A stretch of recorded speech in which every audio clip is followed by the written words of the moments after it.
on m'a demandé de parler du djihad à la lumière de la vie du saint prophète sallallahu alayhi wa sallam. Ce sujet est vaste et a beaucoup d'aspects. Cela demande beaucoup de temps pour examiner tous ces aspects. Le temps faisant défaut, je ne pourrai aborder qu'un seul aspect. Et c'est ça, est-ce que le prophète de l'islam, Hazrat Muhammad sallallahu alayhi wa sallam, a propagé l'islam par l'épée? Wa ma tawfiqi illa billah. Vous savez que le djihad a pris l'importance dans le monde actuel. Les musulmans et nos musulmans, tous parlent du djihad. Pour certains de nos musulmans, c'est un grand outil pour répandre la haine contre l'islam. Sans cesse, ils disent que le saint prophète sallallahu alayhi wa sallam exerçait des pressions sur les gens pour qu'ils se convertissent à l'islam. Ils disent que l'islam est une religion des terroristes qui propagent le terrorisme. Al-i'azu billah min hazal buhtan. Mais nous sommes très étonnés de voir certains théologiens musulmans affirmer cette critique. Ils pensent que le saint prophète sallallahu alayhi wa sallam utilisait l'épée pour la propagation de l'islam. À cause de cela, il force les gens à l'islam, donnant cette pratique le nom du djihad. C'est ainsi qu'ils aident la mère de l'ennemi de l'islam. Et les ennemis profitent de cette occasion pour critiquer davantage l'islam. Ils se moquent du saint prophète sallallahu alayhi wa sallam. Ils font ces caricatures obscènes et des films abjects pour le présenter au monde comme le terroriste. Par finir, l'islam reste, d'après ces deux témoignages, une religion du terrorisme aux yeux des gens. Ici, je vais éclaircir que ce genre de musulmans n'a aucune connaissance des enseignements islamiques. L'islam ne doit pas être blâmé pour leurs actes cruels, tout comme on ne blâme pas le christianisme pour les crimes commis par les chrétiens. Les détracteurs de l'islam ont adopté une ligne de conduite très dangereuse. D'une part, contre toute vérité, ils disent que le Coran commande les musulmans en toute occasion de faire le djihad dans le but de promouvoir cette tradition. Et d'une autre part, ils incitent la passion des musulmans. Ils incitent la passion des musulmans par des caricatures obscènes. Il est difficile de comprendre pourquoi ces gens refusent naïvement de reconnaître que ces actions combinées peuvent avoir des conséquences graves.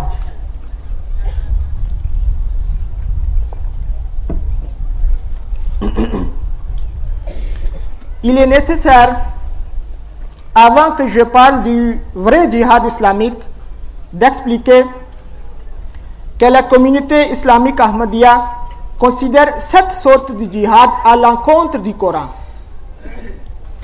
Le Messie promis à l'Islam, il dit: la pratique courante parmi les musulmans de s'attaquer aux gens des autres religions, une attaque qu'il qualifie de djihad, n'est pas le djihad de la loi divine.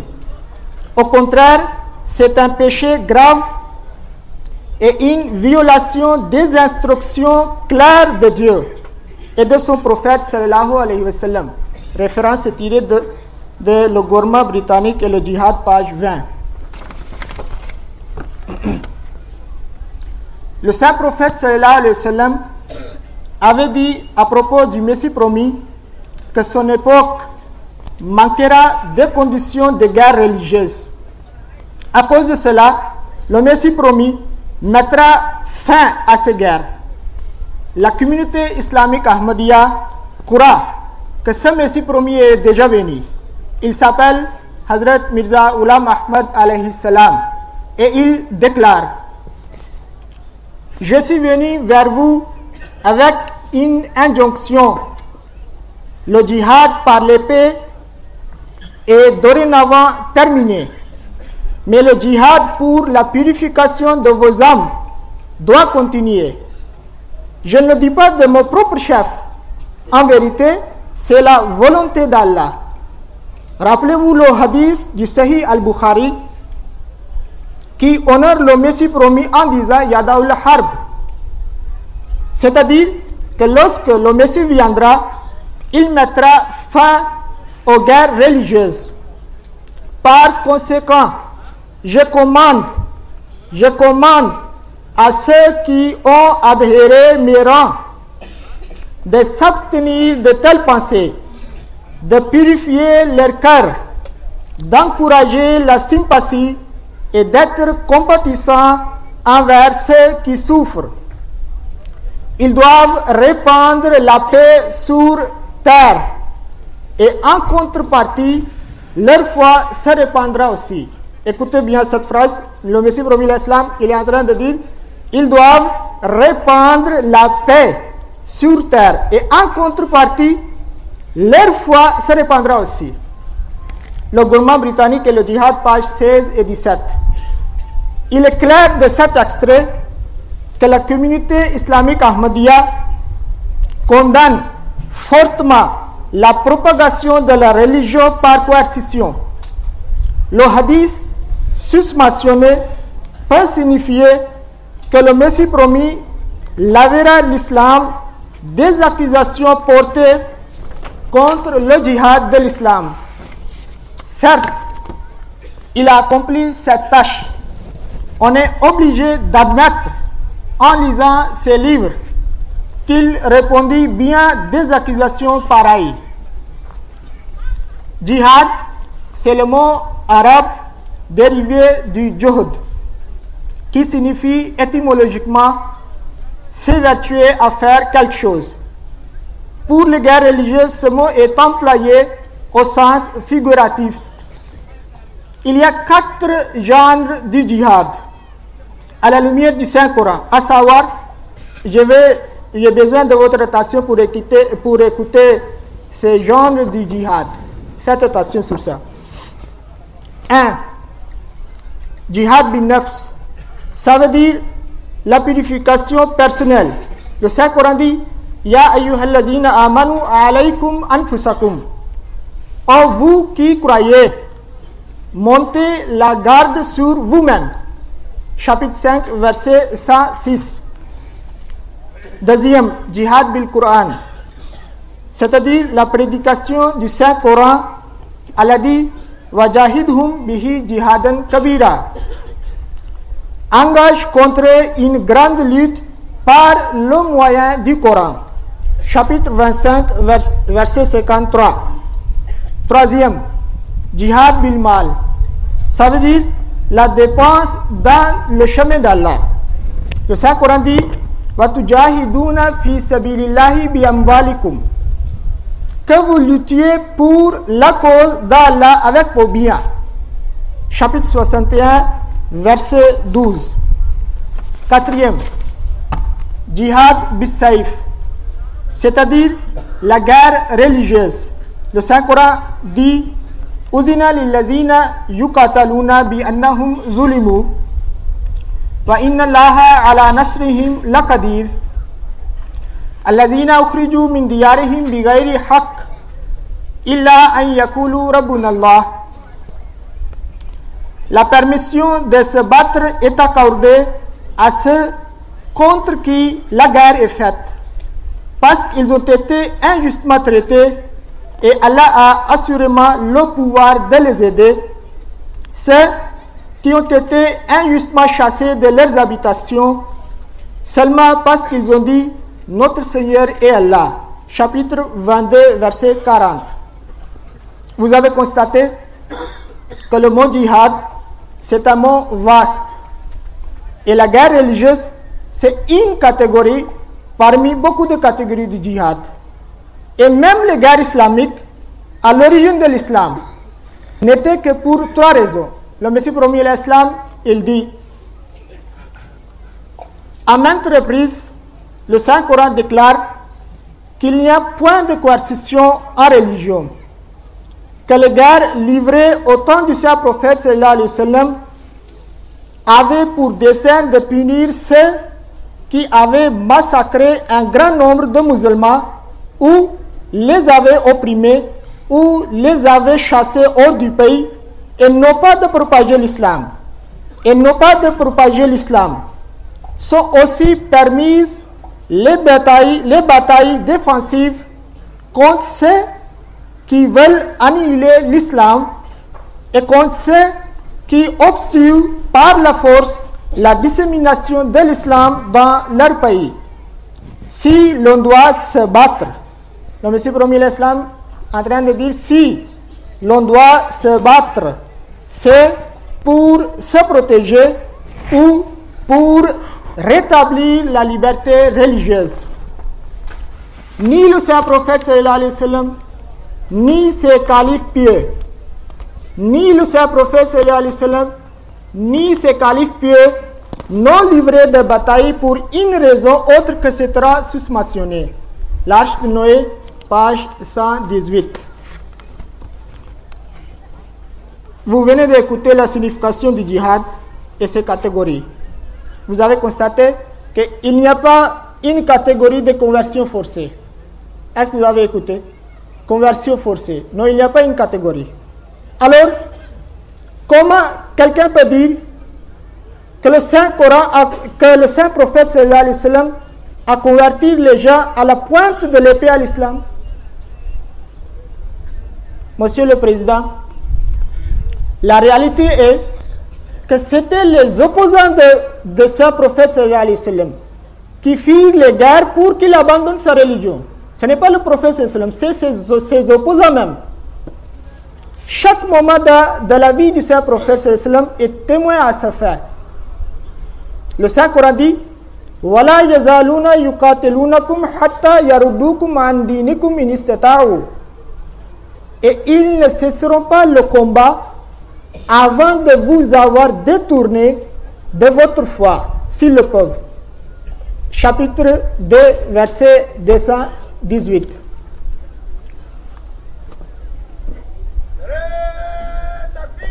Allahu Akbar. Sallallahu alayhi wa sallam. Sallallahu alayhi wa sallam. Allahu Akbar. La question se pose. Pourquoi le saint prophète sallallahu alayhi wa sallam a dû faire les guerres?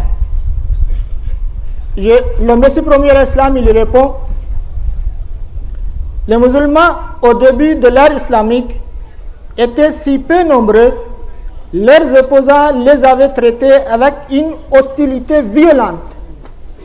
Ils commirent des actes abominables et cruels à l'extrême et assassinèrent brutalement beaucoup de musulmans. Leur comportement fut le même au cours de 13 longues années. Beaucoup de fidèles de Dieu, la gloire de l'humanité, furent cruellement mises en pièces par les épées de ces barbares. Les orphelins, les femmes faibles et impuissantes furent abattus dans les rues et les allées. Pourtant, le commandement de Dieu fit qu'il n'y ait eu aucune représailles contre le mal. Ses pieds et ses élus se conformèrent à la lettre, à cette instruction à la lettre, alors que les rues étaient rouges de leur sang. Ils ne mirent aucun mot. Ils furent abattus comme des animaux sans aucune protestation. Le prophète saint et exalté de Dieu reçut des coups de pierre à plusieurs reprises, et même jusqu'au sang. Malgré tout, cette montagne de vérité et de constance toléra tous ces mauvais traitements de grand cœur et avec amour. Cette attitude de constance et d'humilité provoqua les ennemis de l'islam à intensifier leur persécution. Ils guettaient cette communauté sainte comme un chasseur sa proie. Alors, Dieu, qui ne souhaite pas que la cruauté et l'oppression dépassent les bornes sur la terre, se tourna vers ses serviteurs opprimés et sa colère s'enflamma contre les méchants. Il informa ces créatures persécutées à travers le Saint-Coran: j'observe tout ce qui vous arrive et je vous accorde dorénavant la permission de riposter. La permission de riposter. Je suis Dieu le Tout-Puissant. Je ne laisserai pas vos oppresseurs échapper à la punition. C'est le commandement qui, en d'autres termes, est connu comme le djihad. Le gouvernement britannique et le djihad, pages 3 et 4. Chers auditeurs, la force est utilisée par ceux qui insultent Hazrat Muhammad sallallahu alayhi wa sallam, qui critiquent injustement l'islam. Le Messie promis à l'islam dit: néanmoins, nous sommes aussi déçus par les mullahs d'Europe, notamment les prêtres chrétiens, car ils ont enflammé les passions des masses ignorantes par leur publication dure et injuste, en soulevant la question du djihad des milliers de fois. Ils ont fini par convaincre les musulmans ignorants que c'est un moyen commode pour acquérir le paradis.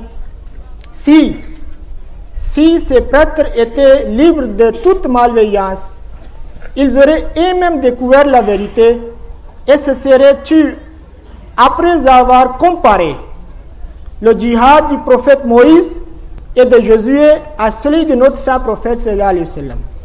Le gouvernement britannique et le djihad, page 26. Dans ce passage, le Messie promis à l'islam rappelle l'histoire du prophète Moïse aux orientalistes et les conseille de faire la comparaison entre le djihad biblique et le djihad coranique. Quels sont ces enseignements bibliques, djihad biblique? Écoutez. Le Seigneur, votre Dieu, les livrera en votre pouvoir et vous les battrez. À cause de lui, vous les détruirez alors complètement. À cause de lui, fi sabilillah. À cause de lui, vous les détruirez alors complètement. Ne passez pas d'accord avec eux. Ne passez pas d'accord avec eux. N'ayez pas pitié d'eux. Voici, au contraire, ce que vous leur ferez. Leurs autels, vous les abattrez. Leurs colonnes sacrées, vous les briserez. Leurs poteaux sacrés, vous les couperez. Leurs images taillées, vous les brûlerez par le feu. Deutéronome chapitre 7, versets 2 et 5. Après avoir lu ces références, comment peut un fidèle biblique, comment peut un fidèle biblique penser même à critiquer l'islam? Chers auditeurs, le saint prophète sallallahu alayhi wa sallam, lors de la victoire de la Mecque, ayant pitié de ses ennemis sanguinaires, ayant pitié de ses ennemis sanguinaires, les pardonna sans les forcer à l'islam. C'était une bonne occasion de convertir la masse par l'épée à l'islam. Même une seule personne n'était pas forcée à changer sa religion. Est-ce que dans l'histoire du monde, trouvons-nous une miséricorde similaire et un pardon pareil? Vous ne le trouvez pas et jamais vous ne le trouverez. Hazrat Muhammad Mustafa, Hazrat Muhammad Mustafa, Nare Takbir. Allahu Akbar. Le premier calife du Messie premier à l'Islam, se référant aux guerres du saint prophète sallallahu alayhi wa sallam, dit: dans ces guerres, aucune personne n'était pas forcée à embrasser l'islam. Quiconque prouvera le contraire par une tradition valable, nous sommes prêts à l'offrir 10 000 roupies. Dans ces guerres, aucune personne n'était pas forcée à embrasser l'islam. Quiconque prouvera le contraire par une tradition valable, nous sommes prêts à l'offrir 10 000 roupies. Faslul Khitab, volume 1, page 136. Ô opposants de l'islam, voilà le défi. Voilà le défi qui est lancé depuis 1887. Qui peut le relever? Qui peut le relever? Si vous ne pouvez pas, et vous ne pourrez jamais, alors cessez de s'attaquer à l'islam. Chers auditeurs, je vais attirer votre attention vers la question: est-ce qu'une seule faible personne peut propager une nouvelle religion par l'épée? Seul, faible, est-ce qu'il peut propager? Et son message arrive aux quatre coins du monde et reste à perpétuité. Est-ce que c'est possible? Si c'était possible, la religion du pharaon allait répandre dans le monde entier. On pouvait voir les adeptes du Mahdi du Soudan. Mais je vous dis, même les grands pouvoirs ne restent pas stables s'ils commencent la cruauté. Et on vit et on a entendu le déclin des superpuissances à cause de leurs injustices. La cruauté ne reste pas pour toujours. C'est la loi divine et naturelle. Comment l'islam a pris de l'ampleur? La stabilité de l'islam est une preuve concrète que c'est répandu par l'amour ni par l'épée. Islam Ahmadiyya, Islam Ahmadiyya, Islam Ahmadiyya. Hazrat Mirza Ghulam Ahmad ki, Hazrat Mirza Ghulam Ahmad ki. Nare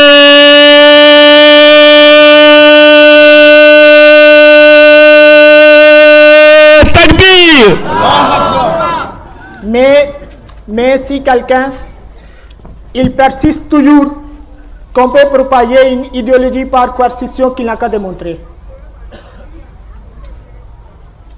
Qu'il n'a qu'à démontrer. D'abord qu'il commence de sa propre maison. On constate bien que si les parents imposent leur volonté sur leurs enfants, ils se révoltent.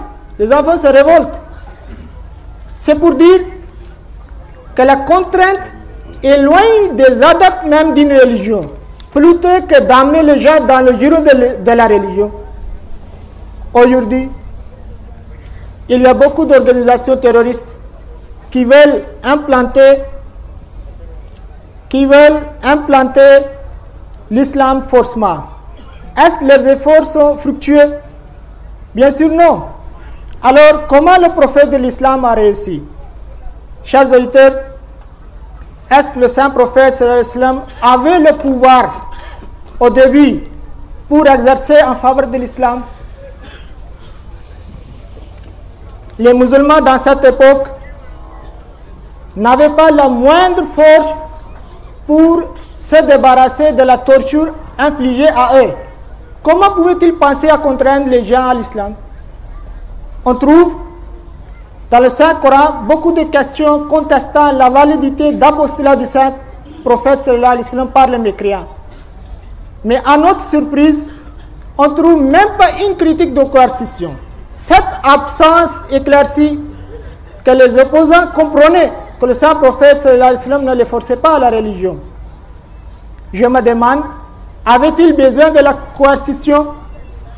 La coercition est l'arme de celui qui n'a pas d'argument. Or on voit le Saint-Coran plein d'arguments, de la connaissance. Le Saint-Coran se déclare d'être sans pareil. Celui qui appelle publiquement tout le monde au débat, il n'a pas besoin de brutalité. Chers auditeurs, je vous demande, est-ce qu'il y a quelqu'un parmi vous qui a été forcé à l'acceptation de l'islam? Est-ce qu'il y a quelqu'un? Non. Personne. Ça veut dire que c'était la beauté des enseignements islamiques que vous avez accepté l'islam, ou bien vos ancêtres.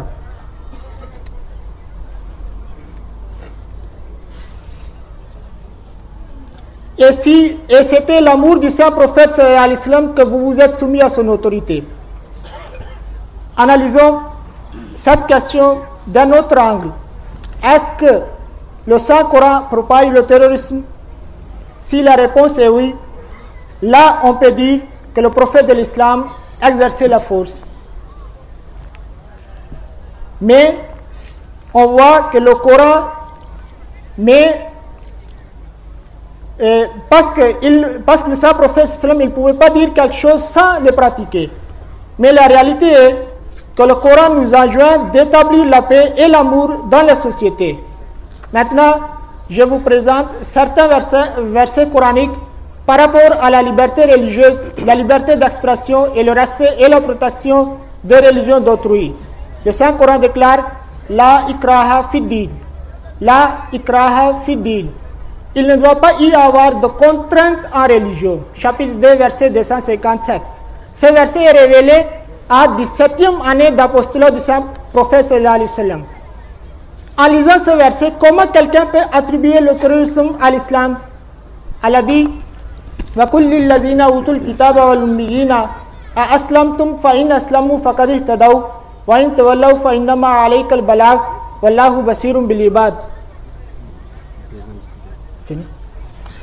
Et comme c'est l'heure, le temps donné, c'est fini, je vais terminer seulement sur un passage du Messie promis l'Islam, mon discours.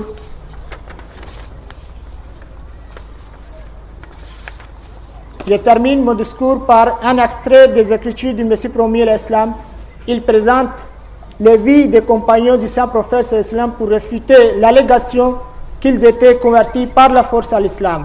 Il dit, par rapport aux vies du compagnon du saint prophète l'Islam, il dit, ils se laissèrent trancher la gorge, tels des brebis et des chèvres.